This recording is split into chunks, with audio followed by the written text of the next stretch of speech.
Good morning. आज हम बात करेंगे लॉर्ड सभा के अधिकार और कार्य।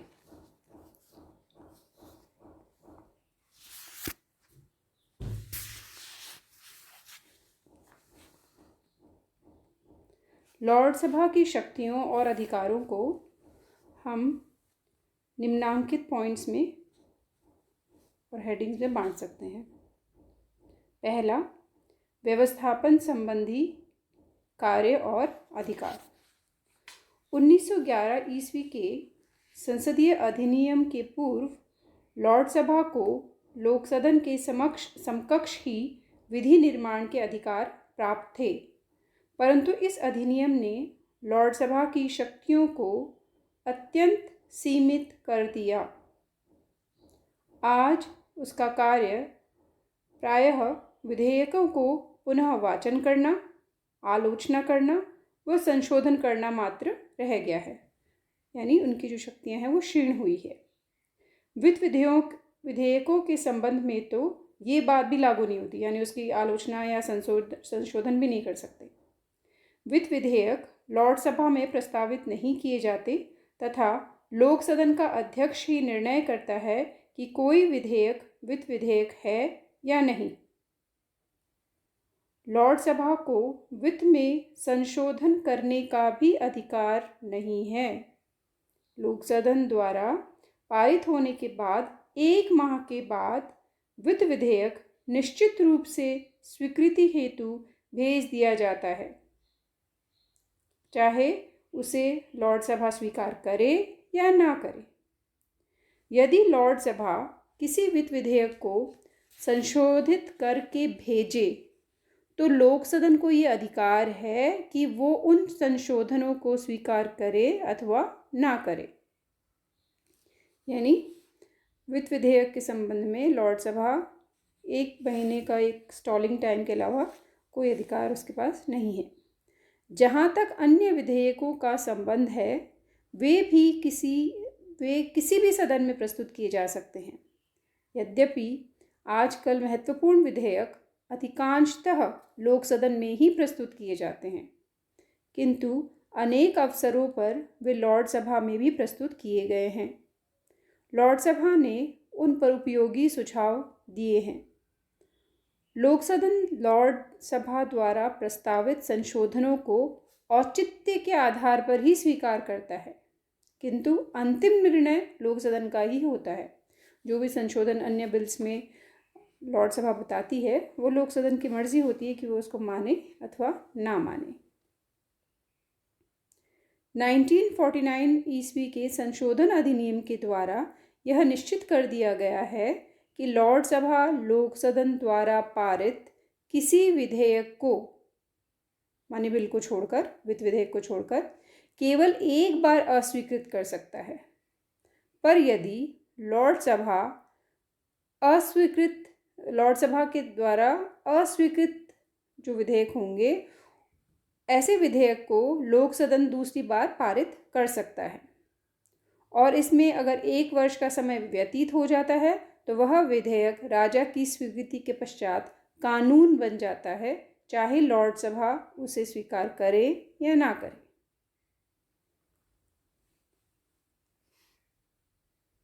इससे स्पष्ट है कि लॉर्ड सभा की स्थिति आज केवल विलंब करने वाली सभा की है। उसके पास विधि निर्माण संबंधी अधिकार नहीं है, लेकिन वह इस विलंबकारी शक्ति का प्रभावशाली उपयोग कर सरकार और जनमत को प्रभावित कर सकती है। सेकेंड हेडिंग है सांविधिक नियमों तथा आदेशों पर विचार। लॉर्ड सभा का एक अन्य कार्य सांविधिक उपनियमों तथा आदेशों पर विचार करना है।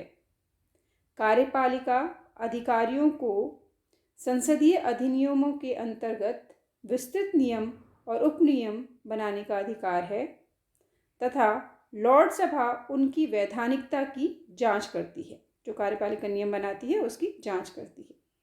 1947 ईस्वी में लॉर्ड सभा के इस अधिकार के विरुद्ध वातावरण बना, किंतु इस शक्ति को क्षीण किए जाने का कोई प्रभावशाली प्रयत्न नहीं हुआ। अब थर्ड पॉइंट, कार्यपालिका से संबंधित कार्य और अधिकार। प्रारंभ में लॉर्ड सभा कार्यपालिका पर नियंत्रण रखती थी, किंतु वर्तमान में यह शक्ति पूर्णतः लोकसदन के हाथ में आ गई है। मंत्रिमंडल को केवल लोकसदन ही अपदस्थ कर सकता है। ये जो हम कहते हैं ना, प्राइम मिनिस्टर और उसका cabinet is responsible to the parliament, to Sansad, वो एक्चुअली लोकसदन है, उसमें लॉर्ड सभा नहीं। फिर भी लोकसदन की तरह उसे ये अधिकार है कि वह प्रशासन के प्रत्येक पहलू सरकार से सूचना प्राप्त करे और सरकार की नीतियों और कार्यों पर स्वतंत्रतापूर्वक वाद विवाद कर सकता है। जब न्यायाधीशों को उनके पद से हटाने की प्रक्रिया अपनाई जाती है तो लोकसदन और लॉर्ड सभा सम्मिलित रूप से निर्णय करता है न्यायाधीशों के अपदस्थ करने की विधि में। मंत्रिमंडल के कुछ सदस्य भी लॉर्ड सभा से लिए जाते हैं। जैसा पहले मैंने बताया था कि लॉर्ड सभा का जो अध्यक्ष, जिसे लॉर्ड चांसलर कहते हैं, वो मंत्रिमंडल का सदस्य होता है। फोर्थ पॉइंट है न्यायिक कार्य व अधिकार। इसमें लॉर्ड सभा के कुछ स्पेशल अधिकार हैं। लॉर्ड सभा की न्यायिक शक्तियां महत्वपूर्ण हैं। इन शक्तियों का प्रयोग सदन के सभी सदस्यों द्वारा नहीं होता केवल विधि लॉर्ड्स द्वारा किए जाते हैं। न्यायिक क्षेत्र में लोक सदन का कोई अधिकार नहीं है। लॉर्ड सभा ग्रेट ब्रिटेन का सर्वोच्च न्यायालय तथा उनका अंतिम अपीलीय न्यायालय है। जैसे अपने यहाँ सुप्रीम कोर्ट है, वहाँ यहाँ पर सुप्रीम कोर्ट वाला काम लॉर्ड सभा करती है। विधि लॉर्ड्स का न्यायिक कार्य सामान्यतः पुनरावेदन संबंधी है और आंशिक रूप से प्रारंभिक भी है। ओरिजिनल जो प्राइमरी एपेलेट जुरिस्डिक्शन भी है। मौलिक या प्रारंभिक अधिकार क्षेत्र में ये पियरों पर विद्रोह या धोखेबाजी के मुकदमे चला सकती है तथा लोक सदन द्वारा लगाए गए अभियोगों या महाभियोगों की जांच करती है। पुनरावेदन अथवा अपीलीय क्षेत्र में ये अपील का उच्चतम न्यायालय है। विधि लॉर्ड्स का अध्यक्ष लॉर्ड चांसलर होता है।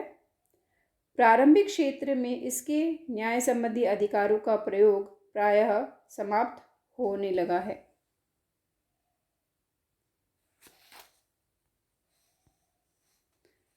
पांचवा पॉइंट है विचारात्मक और आलोचनात्मक कार्य।